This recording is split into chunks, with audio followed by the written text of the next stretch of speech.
예전에 교회에서 수련회를 많이 갔죠. 또 빨리 가야 되는데, 그죠? 근데 수련회를 가기 전에 꼭 선발대가 먼저 그 장소로 갑니다. 3박 4일, 4박 5일. 이 수련회가 은혜롭게 안전하게 차질 없이 진행되기 위해서는 선발대가 먼저 가가지고 악기도 세팅해 놓고 이불도 미리 점검하고 또 겨울 같으면 보일러, 이 난방도 미리 켜놓고 그렇게 해야죠. 여러분, 먼저 가는 이 선발대가 중요합니다. 우리가 어려운 문제 앞에 있을 때, 내가 도저히 감당할 수 없을 때 하나님께서 우리보다 앞서 행하여 주실 때가 있습니다. 앞서 행하시는 하나님.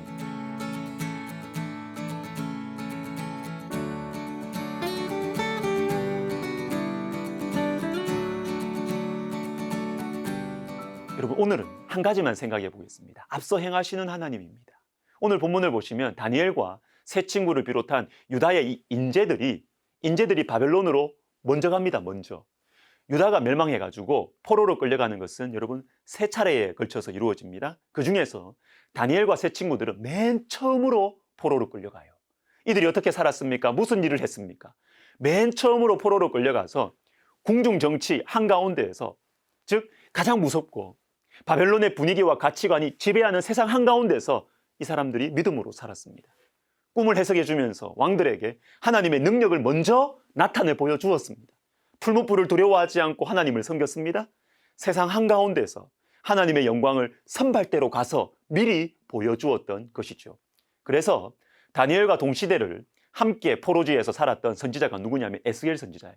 그러나 다니엘보다는 늦게 포로로 끌려왔던 이 에스겔 선지자가 다니엘을 에스겔서에서 여러 번 언급합니다.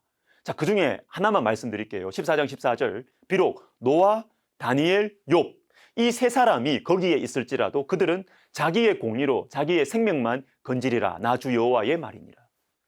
여러분, 하나님은 다니엘을 왜 먼저 보내셨을까요? 하나님께서 미리 앞서 준비하시는 것입니다.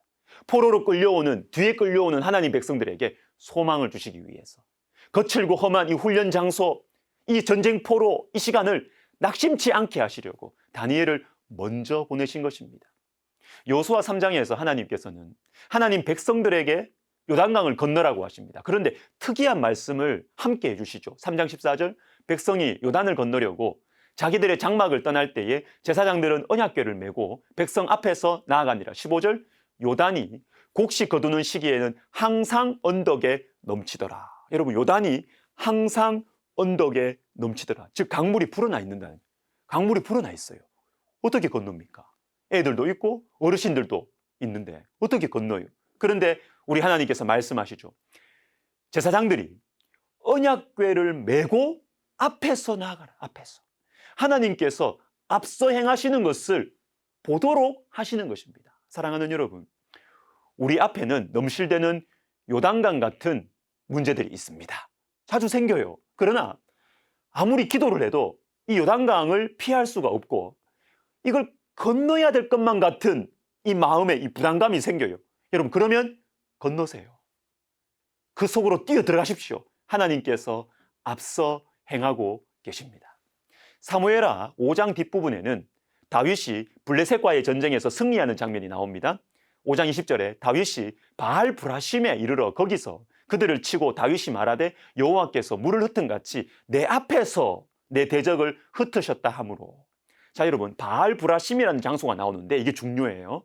바알 브라심, 이 뜻은 뭐냐면 흩으시는 하나님, 격파의 하나님이라는 뜻입니다. 그런데 여러분, 자, 격파한다, 흩어버린다 라는 말은 어떤 상황을 전제하고 있습니다. 내 앞에 무언가가 앞에 꽉 막혀 있는 것이죠. 그러니까 흩어버리고 격파하는 것이죠.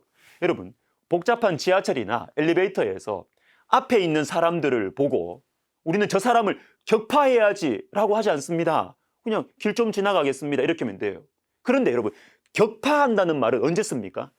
내가 뚫고 나갈 수 없는 벽과 같은 문제, 사람들 정도가 아니고요, 굉장히 무겁고 무지막지한 어떤 물건이나 그런 어려운 상황이 있을 때 격파한다라는 말을 쓰죠.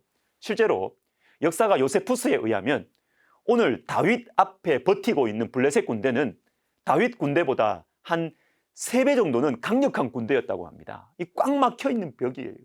도저히 감당할 수 없는 엄청난 위기의 벽, 근심의 장벽, 두려움의 돌덩이가 내 앞을, 다윗 앞을 가로막고 있는 것입니다. 그런데 이 벽을 격파하시는 하나님이 바알브라심의 하나님이십니다. 그런데 여러분, 바알브라심, 즉 격파의 하나님이 가지는 또 하나의 상황, 전제가 있습니다. 그것은 하나님께서 먼저 나아가신다는 것이죠. 내가 먼저 나가면 내가 격파하는 것입니다. 그런데 바알브라심, 격파하시는 하나님, 장벽을 향해서 나보다 하나님이 먼저, 격파의 하나님이 먼저 돌진해 나가신다라는 말씀이에요. 자, 24절을 제가 읽어드릴게요.